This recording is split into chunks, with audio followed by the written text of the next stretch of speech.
بسم اللہ الرحمن الرحیم۔ السلام علیکم ناظرین۔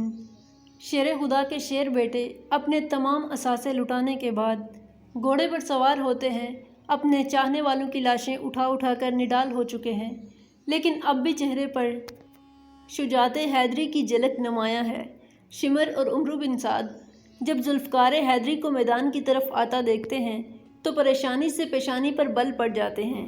دنیا کا یہ واحد موقع تھا کہ جہاں ایک طرف 22,000 کی فوج تھی اور دوسری طرف صرف ایک شخص اپنی تلوار لیے گھوڑے پر کھڑا تھا، اور شاید ہی ایسی ڈرپوک فوج آپ نے دیکھی ہو کہ 22,000 میں ایک بھی ایسا مرد نہیں جو تنہا نواسہ رسول صلی اللہ علیہ وآلہ وسلم شیر خدا کے شیر کا مقابلہ کرنے کا سوچ رہا ہو۔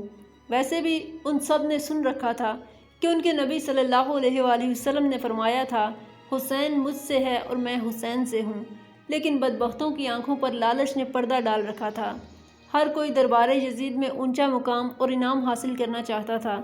اب سبھی ایک دوسرے کا منہ دیکھ رہے ہیں کہ شاہ سوار کربلا کا مقابلہ کون کرے گا۔ انفرادی جنگ جو عربوں کا شیوا تھا، جہاں جنگ میں ایک آدمی کے مقابلے میں ایک ہی آدمی آتا ہے اور لڑائی ہوتی رہتی ہے۔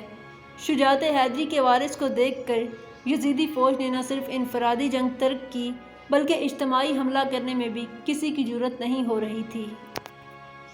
ویسے بھی اس ساری فوج نے سن رکھا تھا کہ سامنے وہ گھڑ سوار ہے کہ جس کے بچپن میں ہی اس کی شہادت کے چرچے عام ہو چکے تھے۔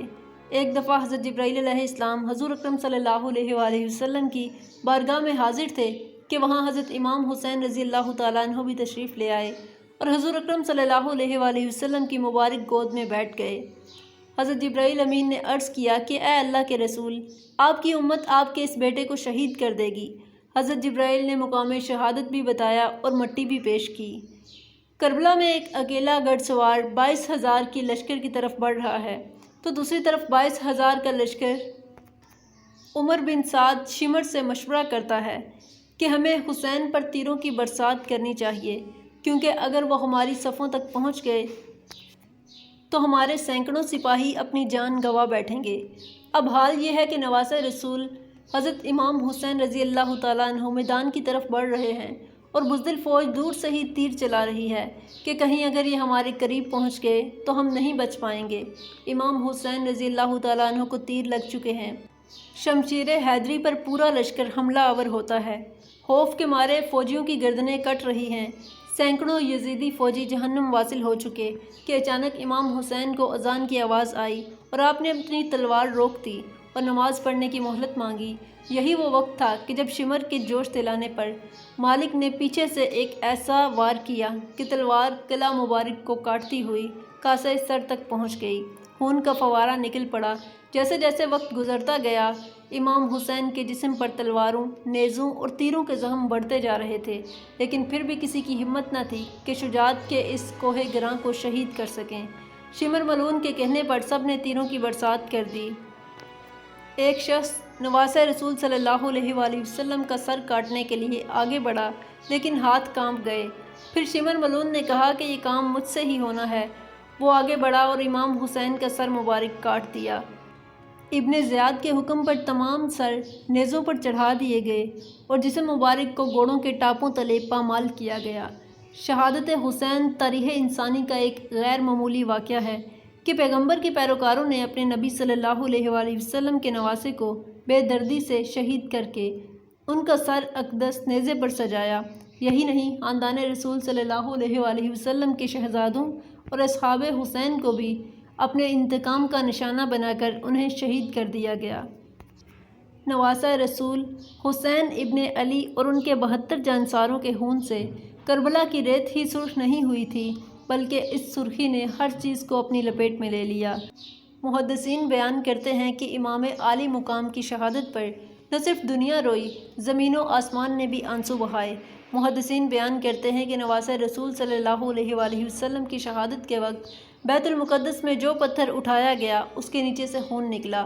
شہادت حسین کے بعد ملک شام میں بھی جس پتھر کو ہٹایا گیا اس کے نیچے سے خون کا چشمہ ابل پڑا۔ محدثین کا کہنا ہے کہ شہادت حسین پر پہلے آسمان سرخ ہو گیا، پھر سیاہ ہو گیا۔ امام طبرانی معجم الکبیر میں محمد بن سیرین سے روایت کرتے ہیں کہ امام حسین کی شہادت کے وقت آسمان پر سرخی چھائی رہی۔ اس کے علاوہ امام البیہقی نے اپنی کتاب دلائل النبوۃ البیہقی میں یہ روایت نقل کی ہے کہ حضرت علی بن مظہر نے اپنی دادی سے یہ روایت کی ہے کہ انہوں نے کہا کہ امام حسین کے زمانے میں کم سن عمر دوشیزہ تھی، اس وقت آسمان کئی دنوں تک جمے ہوئے خون کی مانند ہو گیا۔ حضرت امام حسین کی شہادت کے بعد سید زادیوں کو قیدی بنا لیا گیا۔ اب اسیران کربلا کا قافلہ شہیدوں کے سروں کے ساتھ کوفہ کی جانب روانہ ہوتا ہے۔ ادھر کربلا کی ریت پر سید زادوں کے جسم بغیر سروں کے بے غور و کفن بکھرے پڑے ہیں۔ اللہ اکبر۔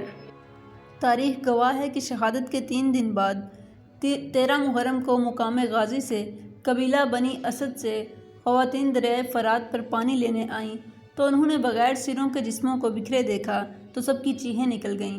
واپس گھروں کو لوٹیں اور اپنے مردوں کو بتایا کہ خاندان نبوت کی لاشیں بکھری پڑی ہیں، ہمیں ان کو دفنانا چاہیے۔ چنانچہ کچھ مرد ان کے ساتھ میدان کربلا پہنچے اور قبریں کھودنا شروع کر دیں۔ سبھی جنازہ پڑھنے کے لیے تیار تھے کہ اتنے میں ایک گھڑ سوار شخص آیا اور حضرت امام حسین کے جسم کے ساتھ لپٹ کر رویا۔